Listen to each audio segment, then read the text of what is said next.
आस पड़ोस के लड़के भी थे, वो भी सब मेरे साथ चलते थे और शुरू से रिप्रेजेंट करने की भावना तो शुरू से थी। तो उस समय एक हमारे पड़ोसी होते थे, वो उसमें लीडर फिल्म चलती थी दिलीप कुमार जी की। अच्छा, तो उन्होंने मेरा नाम रख दिया लीडर।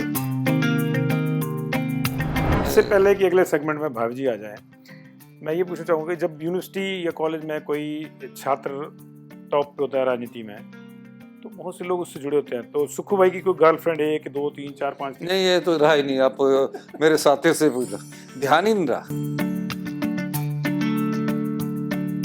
कभी ध्यान ही नहीं रहा। आपने कभी यूनिवर्सिटी में मेरे बारे में ऐसा सुना नहीं, मैंने भी देखा नहीं, मैं वैसे सुना भी पूछ नहीं, रहा हूँ। नहीं, कभी भी नहीं। तब जब आपको पता लगा कि लड़का तो नेतागिरी करता है, तो आपका पहला रिएक्शन क्या था? जैसे मेरे पिताजी ने मेरे को बताया कि ऐसे ऐसे करते हैं बिजनेस है इनका और ये ऐसे, तो मैंने एक्सेप्ट कर लिया उस चीज़ को। पता कि हम उस परिवार से आते हैं जिसमें लड़की मतलब कि हम किंतु परंतु कर ही नहीं सकते थे। अगर माँ बाप ने, मेरे पिताजी पढ़े लिखे थे, मेरे को पता था कि जो मेरे लिए चुनेंगे वो मेरे लिए अच्छा ही चुनेंगे। लड़ाई भी होती मैंने तो आज तक कोई गिफ्ट नहीं दिया। है। देख लो, चोरी यही पकड़ेगी।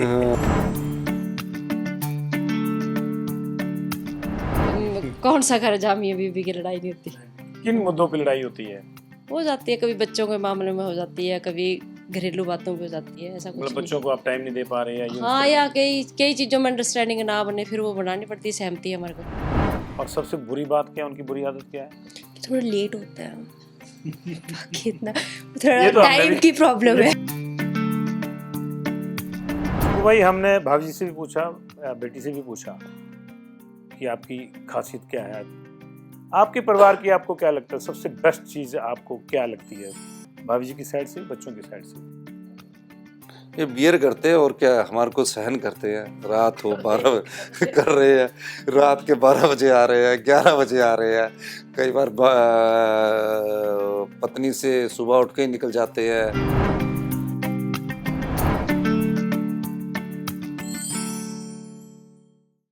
नमस्कार, स्वागत है आपका हमारे इस खास कार्यक्रम में जिसका नाम है दिल दियां गल्लां।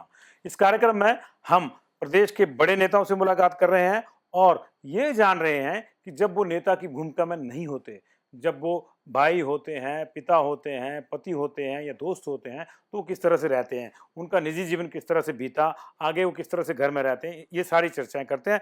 जैसा कि आप देख रहे हैं, हमारे साथ इस वक्त सुखविंदर सुक्खू जी हैं, कांग्रेस के दिग्गज नेता हैं, बरसों कांग्रेस के अध्यक्ष रहे और अभी जो चुनाव प्रचार समिति है, कैंपेन कमेटी है, उसके अध्यक्ष और टिकट वितरण कमेटी के भी सदस्य हैं। सुखविंदर जी, अगर बात करें आपके छात्र जीवन की, तो कैसे रहा, यानी निश्चित तौर से पॉलिटिक्स में कैसे आए, मैं ये जानना चाहता हूँ। देखिए, राजनीतिक जीवन की शुरुआत तो स्कूल डे से ही हो गई थी। जी। जब आप पड़ोस में रहते थे तो आप जब सोशली सब लोगों के काम करते हो, हमारे टाइम में शॉप्स दूर होती थी, पड़ोसी ने कुछ बोल दिया कि ये लेके आना, वो लेके आना, तो हम वो सब चीज़ें लेके आ जाते थे। तो वहीं से कनेक्शन शुरू हो गया। तो मैक्सिमम जो अरे परे जहाँ हम जिस पड़ोस में हम ब्रॉकस्ट में बचपन बीता हमारा, शिमला के ब्रॉकस्ट में, जी। तो वहाँ कॉलोनीज होती थी। तो उस कॉलोनी में मैक्सिमम लोग मेरे को बोलते थे कि ये काम कर दो, वो काम कर दो। उस समय एक ऐसा समय होता था कि अगर कोई बेटी होती थी या लड़की होती थी, उसके साथ एक लड़का जाता था, तो साथ भी वो सिक्योरिटी पॉइंट ऑफ व्यू से हाँ जी, वैसे ही जाते थे। मैं शिमला में उस समय की बात कर रहा हूँ, जब 72-73 में हम बहुत छोटे हुआ करते थे, उस समय की बात मैं कर रहा हूँ। तो उस समय जो आस पड़ोस के लड़के भी थे, वो भी सब मेरे साथ चलते थे और शुरू से एक रिप्रेजेंट करने की भावना तो शुरू से थी। तो उस समय एक हमारे पड़ोसी होते थे, वो उसमें लीडर फिल्म चलती थी दिलीप कुमार जी की। अच्छा। तो उन्होंने मेरा नाम रख दिया लीडर। अच्छा।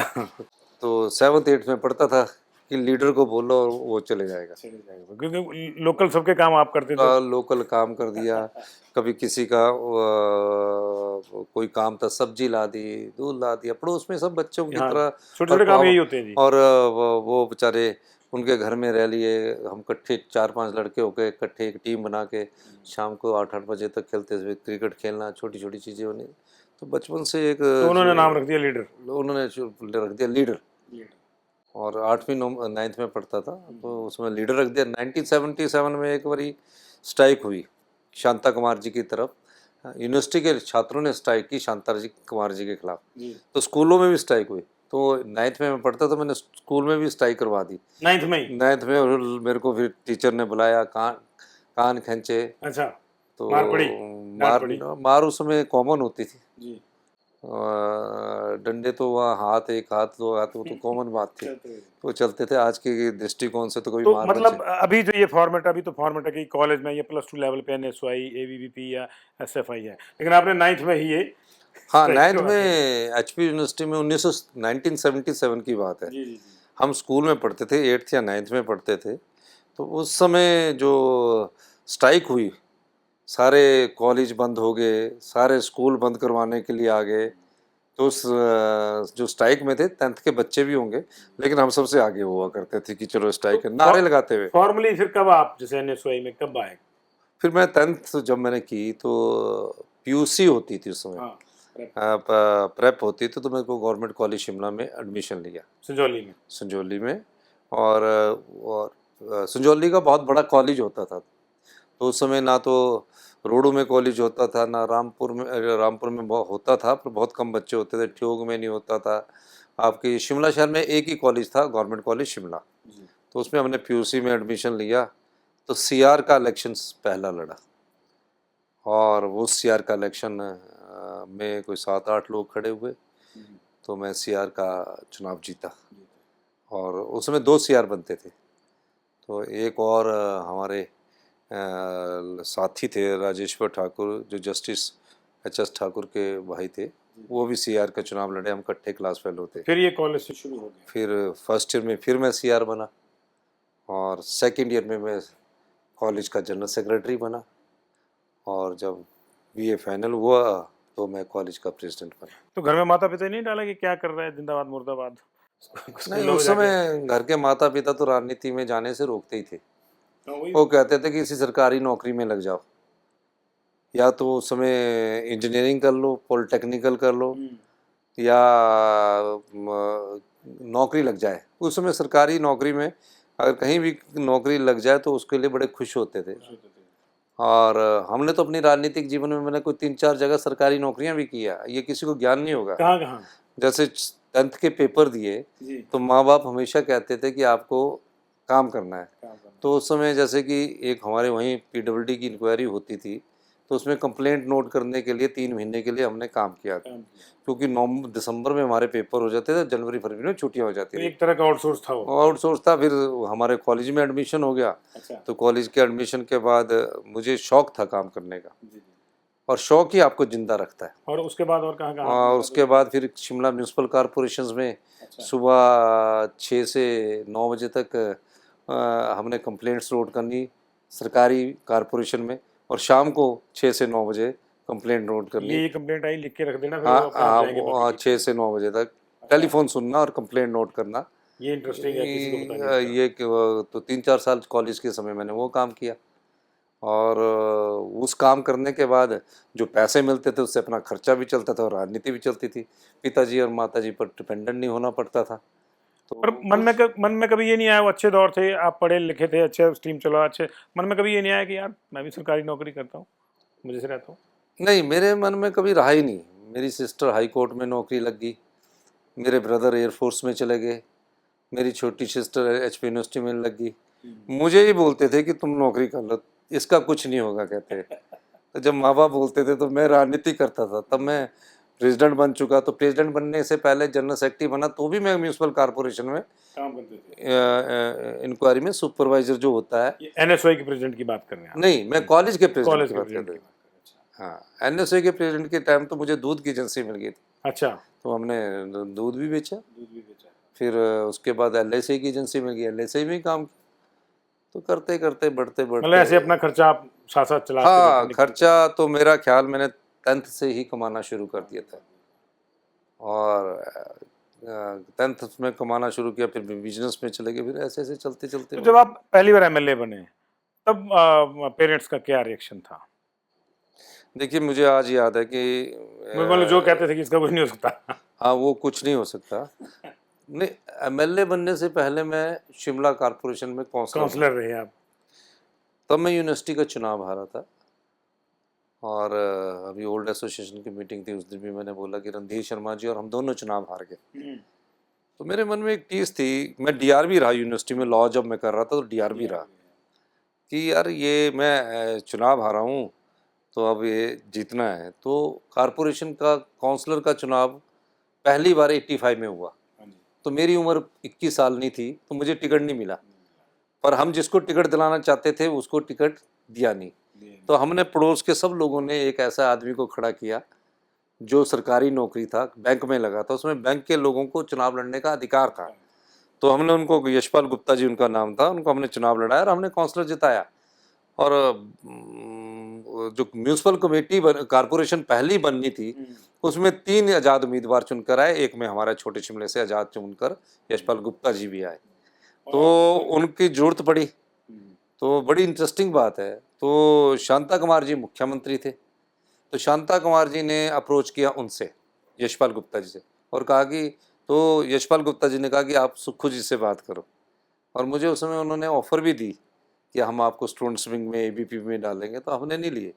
और कांग्रेस को हमने उसमें समर्थन किया और उसके बाद मुझे कांग्रेस का उन्होंने एनएसयू का सेक्रेटरी भी बनाया है।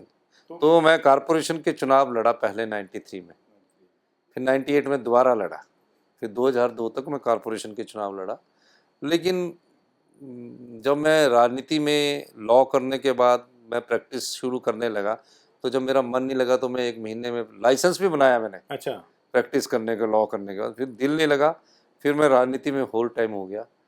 और ये भाग्य की कहिए कि जब आप उस दृष्टिकोण से मेहनत करते हैं, कर्म करते हैं, तो आप आगे, भगवान भी उसको देखता है। मैंने वही पूछा कि पेरेंट्स और का रिएक्शन क्या था? पेरेंट्स का रिएक्शन तो ये था कि अब राजनीति में चला गया, अब क्या करना है। 3 उनके बच्चे, हमारी 2 बहनें थी, दोनों नौकरी सरकारी लगी थी, भाई थे एयरफोर्स में चले गए थे, मैं था। तो मेरा रिएक्शन क्या था, बोलते कि ठीक है। जब बन गए तब? नहीं, एमएलए बनने से पहले मैं शिमला से एमएलए का टिकट चाहता था, क्योंकि मैं पला बड़ा वहीं रहे। रहे। मुझे शिमला से टिकट नहीं मिला, वहाँ से हमारे बड़े भाई भज्जी साहब थे, उनको टिकट मिल गया, मुझे यहाँ से मिला। और वो भी मेरी किस्मत खुली। अगर नारायण चंद पातशाह जी यहाँ से उनकी सीट होते- खाली नहीं हुई होती? तो मेरे को टिकट नहीं मिलता। तो मैं एमएलए बनने से पहले मेरे फादर को प्रोस्टेट का कैंसर हो गया। तो फादर के साथ मैं पीजीआई जाता था, तो वो कहते थे कि जब तक तो अब तो तू एमएलए, तो मेरे फादर के यहाँ मतलब रिश्तेदार वगैरह तो सब वो जानते थे। मैं तो शिमला में 2002 तक काउंसलर रहा। तो जब मैं बन गया तो फादर का उसके 4-6 महीने बाद उनका देहांत हो गया। पर वो बहुत खुश हुए कि चलो मेरे बेटे ने ये achievement कर ली। अचीव किया। पर मेरे मदर बड़े सोशल थे। आज भी मेरे मदर जीवित है, अभी भी 84-85 के करीब है। हमारी जितनी भी, क्योंकि हमारे जो पिताजी और हमारे जो चाचा जो जैलदार और लंबड़दार परिवार से आते थे, तो ज़मीनें हमारे के पता थी, तो हमारे पास ज़मीनें थी, हमारे मामे थे, हमारे बुआ थी। तो जब मैं चुनाव लड़ा तो मुझे तो, हम तो मामों के पास जाते थे, सर्दियों में 2 महीने मामों के पास होते थे। तो और जब शिमला में छुट्टियां हो जानी तो वहाँ आना, तो उनके पास 2 महीने रहना, तो फिर शिमला चले जाना। तो राजनीतिक जीवन की तो शुरुआत शिमला से ही मेरी रही थी। लेकिन फिर जब एमएलए बन गया तो सामर्थ्य हो गया।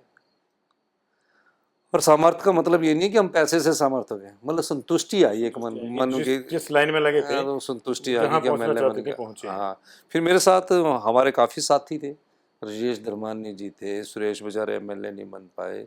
जो भी हमारे साथी थे बड़े खुश हुए कि हमारा एक टीम का आदमी आगे बढ़ गया।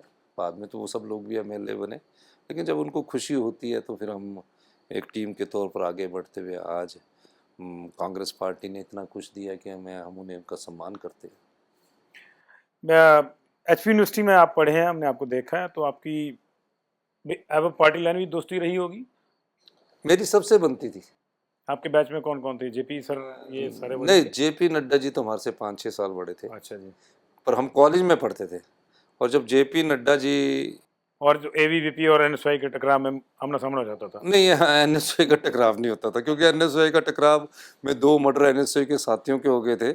एनएसए एबीपी कई बार इकट्ठे भी चल पड़ती थी अच्छा वो झगड़े के चक्कर में एसएफआई के खिलाफ। जहां हमारे को क्वेश्चन लगती थी तो वो एबीपी के साथ चल पड़ते थे किसी सीट पर, किसी सीट में एसएफआई के साथ चल पड़ते थे। तो हमारा कोई हार्ड कोर नहीं था। पर एक बात मुझे बड़ी अच्छी लगती है कि उस समय मेजर प्रेसिडेंट बना था रणधीर जी हमारे थे, मेजर राजी एसएफआई, मेजर। हाँ राजी मेजर एसएफ। पर सब लोग मेरी इस बात सब लोग सुन लेते थे कि अगर हमने बोला है तो किस काम को वो कर देते थे, और हम भी उनकी बात सुन लेते थे। तो नड्डा जी पहली बार, जेपी नड्डा जी जब पहली बार एचपी यूनिवर्सिटी में एससी के अध्यक्ष बने तो बराबर वोट पड़े इंदर राणा और जेपी नड्डा जी को, और टॉस हुआ जिसमें 6 महीने एक 6 महीने दूसरा रहा। तो एबीपी का खाता तो तब खुला पहली बार। अभी एनएसयूआई का खाता नहीं खुला है हिमाचल प्रदेश में। पर एनएसयूआई का खाता नहीं खुलने का मतलब नहीं, पर हम लोग 50 या 200 100 150 वोटों से हारते थे। तो ये निश्चित तौर पर नई शुरुआत हुई। अभी याद आते हैं जी वो ओल्ड एज स्टूडेंट लाइफ के, क्योंकि सबके गोल्डन डेज होते हैं वो।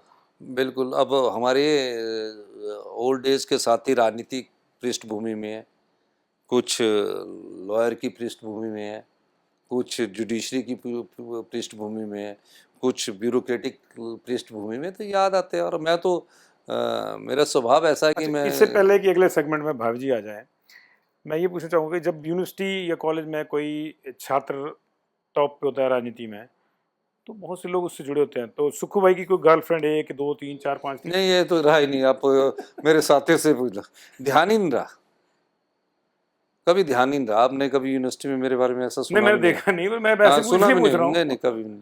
अच्छा, ध्यान इसलिए नहीं रहा कि मेरे को राजनीति का बड़ा शौक था, तो वही करनी है अभी मतलब। हाँ। तुमने मुझे स्टेट का एनएसयूआई का प्रेसिडेंट बना दिया। जब मुझे स्टेट का एनएसयूआई का प्रेसिडेंट बना, उससे पहले 2 मर्डर हुए थे, कोई लोग चलते नहीं थे एनएसयूआई के साथ।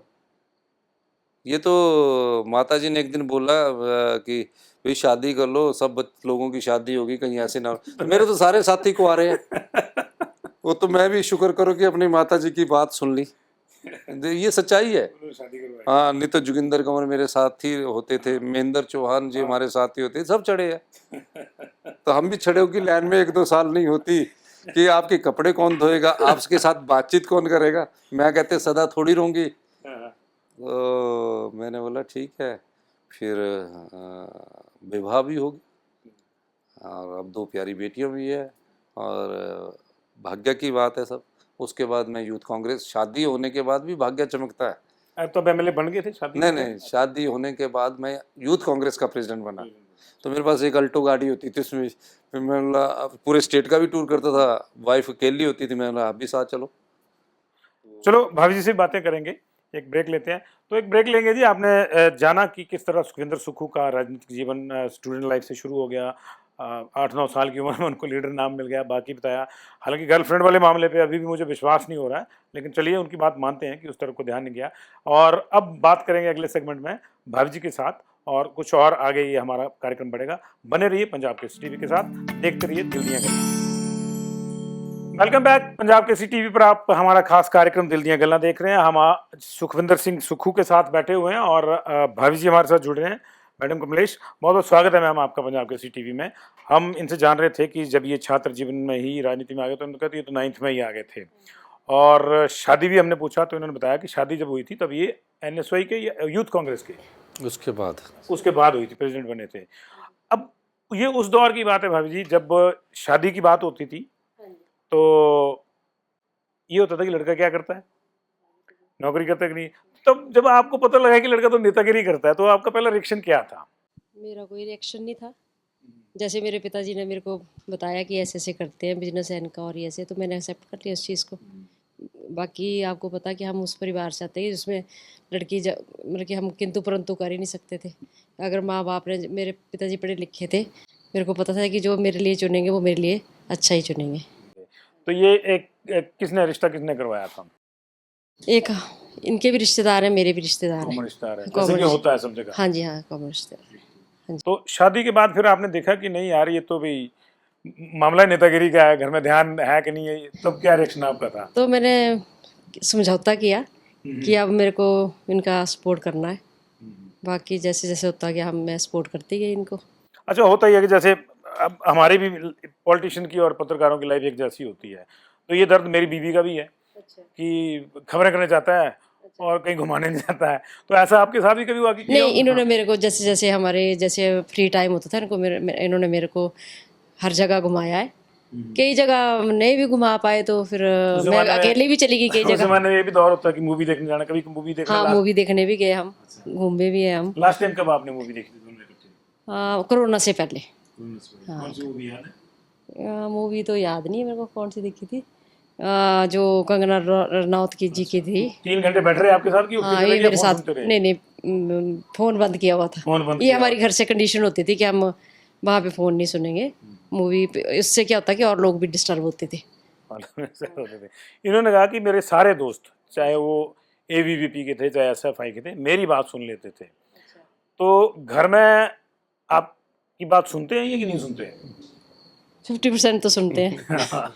50% बनानी पड़ती है। बनानी पड़ती है। तो 100% आपकी तरफ को आ जाता हाँ, है। मेरी तरफ को आ जाता है। तो सुखू भाई, जो आम तौर पे रहता है कि जो मर्जी हो, मतलब बंदा बीवी से डरता है, आप डरते हैं भाभी से? नहीं, डरने की ही बात है।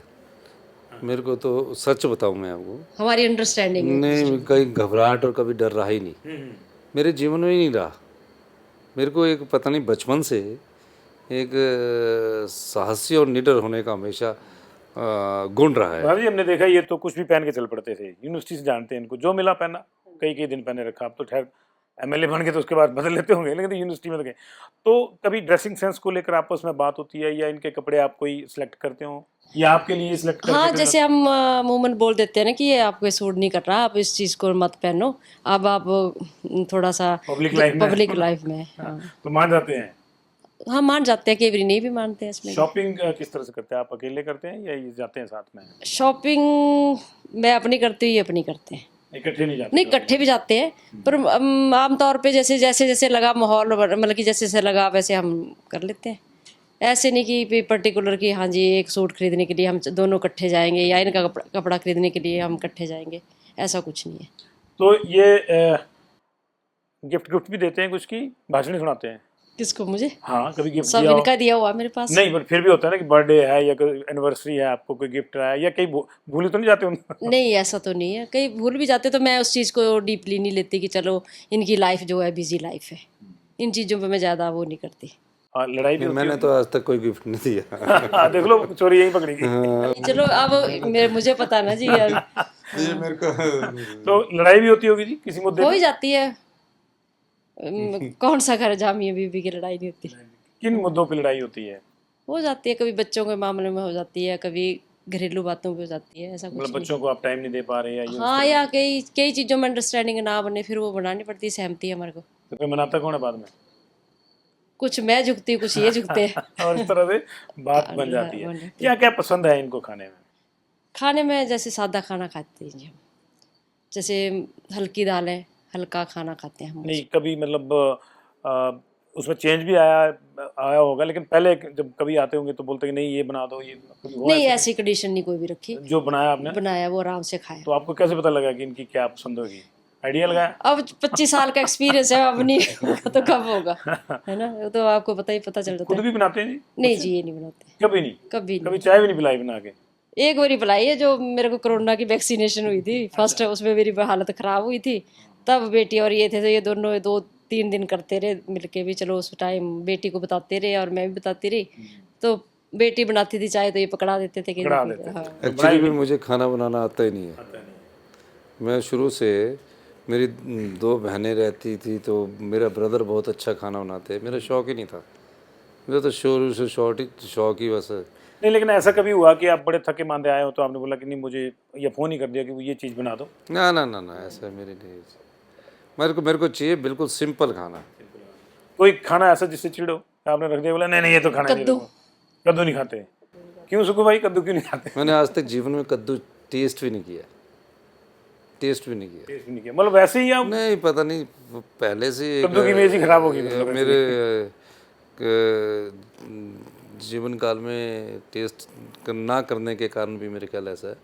वैसे कद्दू खट्टा मीठा बहुत अच्छा बनता है, और वैसे बनाते हैं हम घर में, ओकेजनली बनाते हैं, जैसे श्राद्ध है या कोई फंक्शन है, वैसे लेकिन ये नहीं खाएंगे? ये नहीं खाएंगे। बाकी चीज़ें खाएंगे? अच्छा, ये मैं जानना चाहता हूँ कि बच्चों के मामले में ना जी मैक्सिमम फैसले कौन लेता है, या सिर्फ ऐसे करते हैं कि ठीक है अभी पैसे लगने हैं, मैं दे देता हूँ, बाकी तुम नहीं, कर लो? जो मेन जो बच्चों के करियर के बारे में है वो यही फैसले लेते हैं। हाँ। क्या करना है, कैसे क्या पढ़ना है, वही करते हैं आप। क्योंकि नेचुरली देखिए राजनीति में हैं तो इससे बाहर तो है नहीं, अब तो यही प्रोफेशन है। तो जब इलेक्शंस होते हैं तो आप बैक हैंड पे कैसे इनको सपोर्ट करते हैं?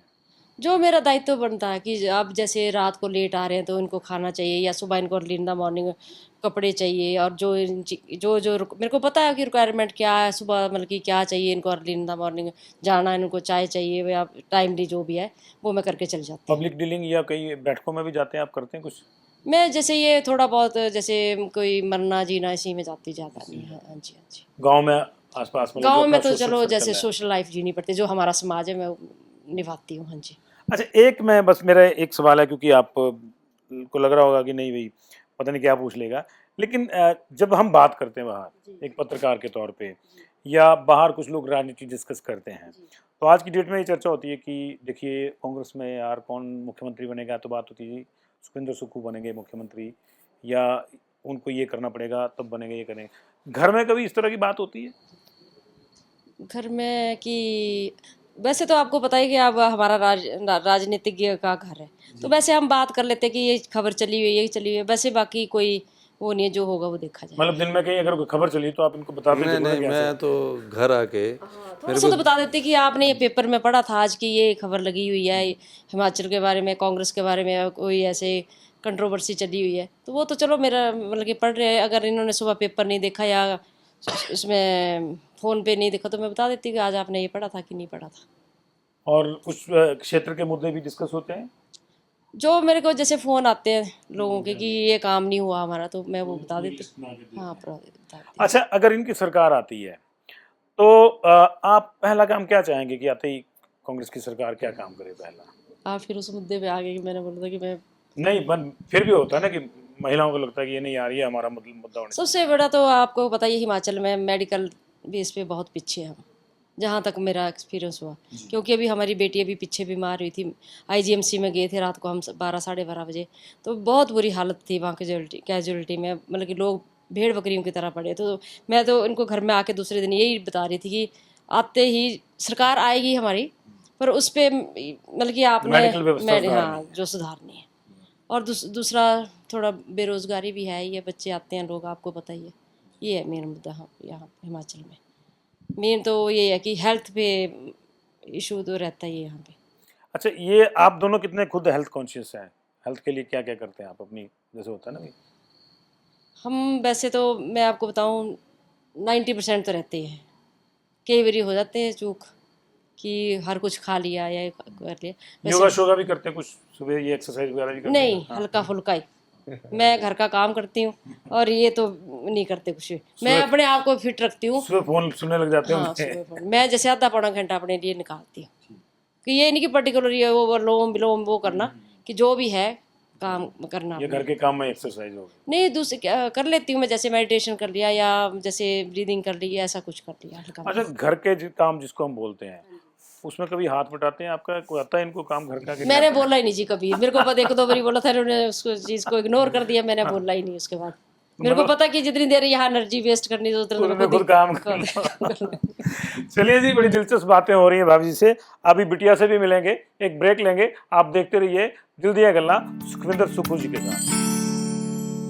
वेलकम बैक, दिल दिया गल्ला देख रहे हैं आप। हम सुखविंदर सुक्खू जी और उनके परिवार के साथ हैं। आपने सुक्खू जी से सुना कैसे वो उनका जो स्टूडेंट लाइफ थी वो बीती, फिर शादी के बाद क्या क्या होता है वो भाभी से बात चली की। अब बिटिया से बात करेंगे। रूहन हमारे साथ हैं। बहुत बहुत स्वागत है रूहन आपका। और मैं ये जानना चाहता हूँ कि पहले मुझे बताइए आप अभी कर क्या रहे हैं? अभी मैंने 12th के बोर्ड्स दिए, अभी मैं कॉलेज में जाऊंगी, तो फिर अभी मैंने CUT दिया है, तो उसके बाद अभी दिल्ली में जाऊंगी मैं, दिल्ली यूनिवर्सिटी। तो ये आप डिसाइड करें या पापा डिसाइड करें कि किस स्ट्रीम में जाना है? मैं ही डिसाइड कर रही हूँ। तो अभी मुझे इकोनॉमिक्स करना है, तो फिर मुझे ज़्यादा इतना पूछा नहीं मैंने किसी से, तो फिर मुझे पता है मुझे क्या करना है, तो फिर मैं अभी इकोनॉमिक्स करूँगी वहाँ से फिर। अच्छा, ये अगर मैं पार्टिकुलरली पूछूं कि आप मम्मी पापा में से किसको प्यार करते हैं ज़्यादा? बच्चों के लिए बड़ा कॉमन सवाल है ये। दोनों ही सेम है। I mean, नहीं, ये तो बीच there's वाला मामला हो गया। नहीं, ये तो फिर पार्शियलिटी हो जाएगी ना। तो फिर मेरे लिए दोनों ही सेम है। तो तो डांट भी दो सेम पड़ती है या कम ज्यादा पड़ती है कहीं से? सेम ही पड़ती है। अब ये है कि जब स्कूल में थी तो फिर ज़्यादा नहीं पड़ी, तो फिर ज़्यादा लीनियंट थोड़े पापा है, मम्मा थोड़े स्ट्रिक्ट है। मम्मा से स्ट्रिक्ट है। हाँ। और किन मुद्दों पे डांट पड़ती है? हम्म, खाना वगैरह ज़्यादा उस पे पड़ती है। टाइम से नहीं खाया। हाँ, और बाकी बाकी फिर नहीं मुझे ज़्यादा ये पापा को तो डांट पड़ती है, स्कूल में शरारतें करते थे। आप शरारतें करते थे स्कूल में? तो घर पे भी मतलब पहुंचती होगी। हाँ, मतलब तो डांट पड़ी टीचर्स कभी बोलते उससे? हाँ जी, तब पढ़ी, क्योंकि फिर ऐसे अच्छा नहीं लगता, तो फिर मैं तब बोलते थे कि ऐसे मत करो, तब इसलिए। अच्छा, जब हॉस्टल में होते हैं तब तो निश्चित तौर पे मिस करते होंगे मम्मा को। ऐसे तो बोलते हैं ना, थोड़े स्ट्रिक्ट हैं, क्योंकि हॉस्टल में तो मम्मी नहीं खिलाती ना खाना, फिर याद आता है मम्मी का खाना। हाँ, फिर उसके लिए मैं कभी कभी वापस आ जाती थी इस घर। बट हाँ, मतलब कभी कभी याद आती थी, बट फिर वहाँ पर जब एक बार मन लग जाता था तो फिर ज़्यादा होता नहीं था, क्योंकि बिजी स्केड्यूल रेगुलरली था। कौन कॉल करता है आपको जब आप हॉस्टल में होते हैं? मम्मा ही? हमें कॉल करना होता है, तो फिर हमें टाइम मिलता है। अच्छा, वो हॉस्टल की हाँ, तो टाइम फिर है। हम दोनों को कर सकते थे, तो फिर तो ये डेली हो जाती है बात या? डेली भी कर सकती थी, बट जैसे पापा भी बिजी होते थे, मम्मा पापा, या फिर मैं बिजी थी, तो फिर मैं जब भी कॉल करती थी तो मैं एटलीस्ट दोनों को ही कॉल करती थी, एटलीस्ट 5 मिनट्स के लिए। मम्मी पापा लड़ते भी हैं? इन्होंने तो मना कर दिया नहीं लड़ते हैं। मुझे ज़्यादा देखने को मिला नहीं है। मैं थी नहीं इतना, तो तो फिर बहनें लड़ती हैं दोनों? बहनों में तो लड़ाई होती है, बट अब इतनी नहीं होती, जैसे आर्ग्यूमेंट्स होती है अब, जैसे कॉलेज के बारे में हो तब ऐसे वैसे नहीं होती है। बड़े होके क्या बनना चाहते हैं? अभी डिसाइडेड नहीं है, बट अभी जब कॉलेज में सबका डिफरेंट पाथ हो ही जाता है एट द एंड ऑफ नेता द बनना है? देखते हैं। अभी अभी इतना डिसाइडेड नहीं है। नहीं, कुछ भी हो सकता है, क्योंकि फिर अभी मैंने एक पाथ डिसाइड नहीं करके रखा हुआ कि मुझे पॉलिटिशियन बनना है या फिर मुझे इकोनॉमिक्स की फील्ड में ही जाना है, तो फिर मैं जो हाँ जहाँ मुझे जानना। ऑप्शन जार हाँ, होगा, मतलब ऐसा नहीं है कि सिंगल एक लाइन एक पकड़ी है उसमें नहीं दूसरी में जाना, नहीं। ओके। अच्छा, जब बात होती है नेता के बच्चे की, तो किस तरह की फीलिंग आती है आप लोगों को?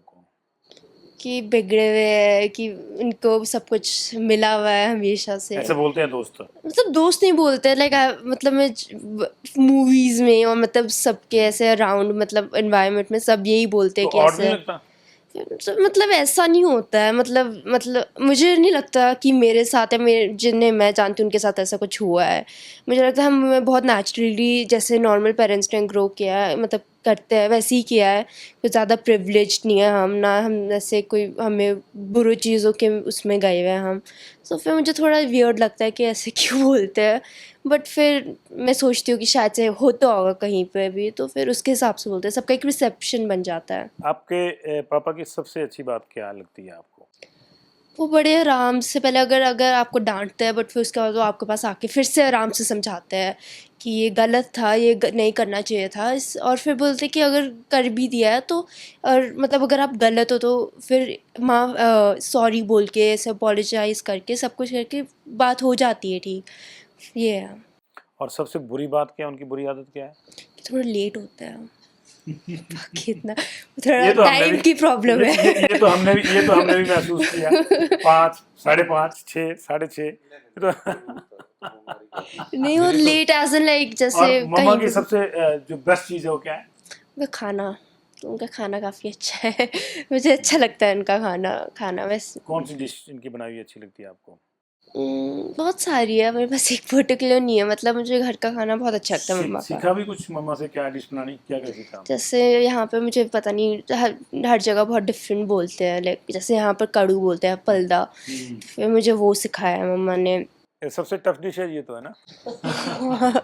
फिर वो, और बाकी अभी सीख कोविड रही हूँ टाइम में मैं। सीखा होगा ये? कोविड में फिर जब पापा का सर्च हुई थी तब मम्मा ने सिखा दिया था, फिर उसी टाइम में तो मैं सीख जाती हूँ उसे देख देख के। और पापा कुछ नहीं करते रसोई में, कोई योगदान नहीं? करते हैं कभी कभी, ऐसा मैंने नहीं तो है। मना हो गया पहले, मैं यही क्रॉस चेक ही कर रहा था मैं। नहीं, मुझे मतलब ऐसा नहीं है, मतलब ज़्यादा नहीं करते, मतलब जैसे कभी कभी अपनी खुद की चपाती ऐसे कर लेंगे, फिर तो ठंडी है तो सेक ली हाँ। फिर ऐसे ऐसे करते रहते हैं, छोटी छोटी चीज़ें। अच्छा, ये मेरा एक सवाल आपसे ये रहेगा कि क्योंकि अभी तो आप जहाँ परसू कर रहे हो अपनी एडमिशन थोड़ा लेट आएगी, बीच में इलेक्शन आएगा, तो इससे पहले तो आपको मौका मिला कभी इलेक्शन में पापा को सपोर्ट करने का? नहीं, नहीं मिला। इससे पहले मैं स्कूल में थी और फिर जो पिछले 2012 वाले इलेक्शंस थे उसमें मैं बहुत छोटी थी, तो फिर हमने ज़्यादा कुछ कैंपेनिंग वगैरह कुछ हम उसमें जाते नहीं थे। तो इस बार कैसे सपोर्ट करेंगे? इस बार जब कैंपेनिंग शुरू होगी तो मैं कोशिश करूँगी कि मैं भी जाऊँ साथ में, मैं भी देखूँ, और फिर मैं क्या बोलते हैं लोगों के घर भी जाऊँ, मैं भी थोड़ी बातचीत करूँ। कि वो क्या चाहते हैं क्या नहीं चाहते? फिर उसी के हिसाब से। आपकी मम्मा से बात हो रही थी, उन्होंने कहा कि कांग्रेस की जैसी सरकार आएगी तो वो चाहेंगे कि मेडिकल फैसिलिटी जो है बेटर होनी चाहिए। आपको क्या लगता है एक बेटी के तौर पर कि जब पापा की सरकार आएगी तो पापा की सरकार, कांग्रेस की सरकार पहला काम क्या करे? आई थिंक कि मेडिकल फैसिलिटीज़ या फिर जो भी प्रॉब्लम्स है सारी वो main, like I think the medical facilities तो मम्मा ने बता दिया। हाँ वो इम्पॉर्टेंट है, because I have seen my self कि मतलब मैं IGMC गई थी तो फिर वो बहुत क्राउडेड है। एजुकेशन सिस्टम में भी आपको लगता है एजुकेशन, हाँ, मतलब कि जो गवर्नमेंट स्कूल्स है वहाँ पर कम लोग जाते हैं, दे प्रेफर पब्लिक या प्राइवेट स्कूल ज़्यादा, बट गवर्नमेंट कॉलेजेस और स्कूल्स जो है वो भी काफ़ी अच्छे हैं, they have also grown, I have seen them. तो फिर मुझे लगता है कि उनका भी होना चाहिए। और बाकी जैसे जो जॉब्स वगैरह है, क्योंकि जैसे जब मैं ट्यूशन्स ली थी तो फिर उन्हें बोलता वो सारी टीचर्स क्वालिफाइड है, but they haven't gotten the opportunity to like teach somewhere, तो फिर मुझे लगता है उनको जॉब्स भी मिलनी चाहिए, that is also like important. और फिर ऐसे जब क्या बोलते राइटफुली, जैसे अभी जो पुलिस एग्ज़ाम का जो हुआ था उसमें जब उनके पेपर्स लीक हुए थे तो फिर वो गलत है, तो उनका वो थोड़ा स्ट्रिक्ट हो जाना चाहिए। मतलब आप लोगों को पिंच कर दिया वो बात, आप फील करते हैं कि बच्चों ने मेहनत करी है तो गलत हुआ है। तो फिर एंड बाकी ये सारी चीज़ें, मतलब अब इंडिया, ओवरऑल इंडिया की ग्रोथ के लिए इकोनॉमिकली सब कुछ अच्छा होना चाहिए। फिर I don't have any particular idea like कि एग्जैक्टली हुआ कैसे, होते कैसे, तो फिर वैसे पर अगर मेरे पास कोई अगर कुछ होता है बोलने के लिए मैं बता देती हूँ पापा को, तो वो भी माइंड में रखते हैं। तो मतलब प्रॉपरली सुन लेते हैं कि, तो हम मान के चलें कि फिर जो बात आपने बोली उन्होंने सुन ली और सर हो जाएगी वो। दो चीज़ें घर से आई हैं, एक तो एजुकेशन सिस्टम की बात आई है, जो पारदर्शिता की बात आई है भर्तियों में, क्योंकि नेचुरली यंग बच्चा है तो कैरियर कॉन्शियस होता है। भाभी जी ने कहा कि मेडिकल फैसिलिटीज़ की बात, तो मान के चलें ये दो तो फर्स्ट देखिए, होगी। हम तो गवर्नमेंट स्कूल में पढ़े और पहले 5वीं तक तो टाट होता था, टाट पर बिठाते हाँ, थे। डांट पर बिठाते हैं आप, किताब आठवीं रखो चाहे ना रखो, हाँ। बोरी जरूर रखो थैले में। 8वीं में फिर बेंच मिलते थे और फिर 10th में बेंच नहीं, मिलते वो थे। मिलते थे शिमला में, हाँ। यहाँ तो 8वीं में नहीं मिलते थे गाँव में तो जब टाट में बैठते थे और बेंच में बैठते थे तो हम फ़ख्र महसूस करते थे। लेकिन उन स्कूलों में, जिन गवर्नमेंट स्कूलों में पढ़ते थे, उनमें टीचर जो थे वो बड़े क्वालिटी से और बड़ी डेडिकेशन से पढ़ाते थे। आजकल भी टीचर डेडिकेशन से पढ़ाते हैं, लेकिन कई जगह हम समझौते करते हैं। उन समझौतों से बचना है। बेसिक एजुकेशन की क्वालिटी को मेंटेन करना है, मिडिल एजुकेशन की क्वालिटी को भी मेंटेन करना और हायर एजुकेशन को भी। अब हम कई जगह टेक्नोलॉजी के लिहाज से शिक्षा में तो हम नंबर 2 है। सक्सेसिव गवर्नमेंट चाहे कांग्रेस की रही है चाहे बीजेपी की रही है, सबने काम किया है। अब क्योंकि परिवर्तन है तो कई बार मैं कहता हूँ कि सत्ता के लिए नीचे, व्यवस्था के लिए चाहिए था। अब पहले स्कूल नहीं होते थे, लाइट्स नहीं होती थी, टेलीफोन नहीं होते थे। इस व्यवस्था को लाने के लिए भी नेताओं ने, जो हमारे लीडरशिप रही है, उन्होंने काम किया है। तो अब उसको हमने क्वालिटी में लाना है, मेडिकल टेक्नोलॉजी की तरफ जाना है। हॉस्पिटल में हम जाएं तो कोई गरीब आदमी भी अंदर जाए तो उसको ये पता लगे कि मुझे क्या डिजीज़ हुई है, मैंने उसका इलाज क्या करवाना है। तो थोड़ा उसको व्यवस्था में थोड़ा सॉफ्टनेस लाकर किसी तरह परिवर्तन सुखू भाई, हमने भाभी जी से भी पूछा, बेटी से भी पूछा कि आपकी खासियत क्या है, आपके परिवार की आपको क्या लगता है सबसे बेस्ट चीज़ आपको क्या लगती है, भाभी जी की साइड से, बच्चों की साइड से? ये बियर करते हैं और क्या हमारे को सहन करते हैं। रात हो 12 कर रहे हैं, रात के 12 बजे आ रहे हैं, 11 बजे आ रहे हैं। कई बार पत्नी से सुबह उठ के ही निकल जाते हैं, कई बार रात को 4-4 दिन नहीं आना। तो नेचुरली जो राजनीतिक परिवार से जो लोग होते हैं या राजनीतिक परिवार से संबंधित जो लोग होते हैं, उनके घर में अगर बीमारी भी हो जाए तो उनका हाल पूछने नहीं जाएंगे, अपनी पत्नी का हाल पूछने नहीं जाएंगे। वोटों के चक्कर में हम 200 किलोमीटर दूर चले जाएंगे कि इसका भी हाल पूछें। लेकिन ये इस चीज को समझते हैं, मतलब ये अंडरस्टैंड करते हैं, यही बड़ी अच्छी बात है। और सबसे बड़ी बात ये है कि हम इन लोगों ने इसको अडॉप्ट कर लिया है, जो मेरी पॉलिटिक्स है उसको अडॉप्ट कर लिया है। खासकर वाइफ ने, बड़ी बेटी तो बेचारी वो पॉलिटिक्स में बिल्कुल ही नहीं आना चाहती, उसको इंटरेस्ट भी नहीं, और वो इसको भी इंटरेस्ट नहीं है, पर उसका अपनी एक सोच है, उसको बोलती रहती कि ऐसा ऐसा करो। कभी आपकी तरफ से दबाव रहता है बच्चों पे कि नहीं ये चीज करो? मेरा एजुकेशन के प्रति दबाव रहता है, क्योंकि मैं इस सिस्टम से निकला हूँ। मैंने यूनिवर्सिटी देखी है, मैंने कॉलेज देखा है, यूनिवर्सिटी की एडमिशन्स देखी है, तो इस दृष्टिकोण से मेरा दबाव जरूर बच्चों पर रहता है कि वो चूज करने से पहले ये चूज करे कि मैंने इसको पढ़ना है तो इसमें डेडिकेशन से पढ़ना है। ये नहीं कि मैंने इसको मस्ती के लिए पढ़ना है, और मस्ती के समय मस्ती भी करो। हार्ड रूल्स नहीं चलेंगे अब। हमें तो डंडे पड़ जाते थे, अब हार्ड रूल जब तो समझाना है, और उनको समझते भी है बच्चे। अच्छा, कभी ऐसा हुआ कि बेटियां आई हुई बड़े वाली छोटे वाली स्कूल से रोते रोते कि वो मैडम ने डांट दिया या पनिशमेंट मिल गई और फिर आपको गुस्सा ये आया? डांटने वाला तो सिस्टम ही खत्म हो गया है। ऐसे मैं तो वही कह रहा हूं, क्योंकि अब आजकल तो ये है कि बच्चे नहीं, को आजकल डांटो, बाद में तो पेरेंट्स आजकल बच्चों से मैडमें डरती है, ये बड़ा दुख हुआ है। पहले हम वैसे अगर बच्चे कभी आए भी शिकायत भी, हमने इनको ही थोड़ा ये किया कि हाँ। आप गलत हो सकते हैं, टीचर गलत नहीं हो सकता। हाँ ये है। टीचर है। हमारे जमाने में यही था, हम लोग तो नहीं, इंश्योर नहीं। करते ही घर में पता ही नहीं लगेगा। हमारे हमारा जो था, हमारा जो जमाना था उसमें डांट और डंडे दोनों पड़ते थे। दोनों पढ़ते थे। आज के जमाने में डांट भी नहीं पड़ती, डंडे नहीं, तो दूर आज की के बात है। जमाने में ना शिक्षक स्टूडेंट से डरने लग पड़े, शिष्य गुरु से डरने लग पड़े, शिष्य से गुरु डरने लग पड़े। चलिए जी, बहुत अच्छा लगा आप सब लोगों के साथ बातचीत करके। तो आपने सुनी जो दिल दियां गल्लां हमने करी सुखविंदर सुक्खू जी और उनके परिवार के साथ। अगली बारी नए नेता के साथ फिर से मुलाकात होगी। देखते रहिए पंजाब केसरी टीवी।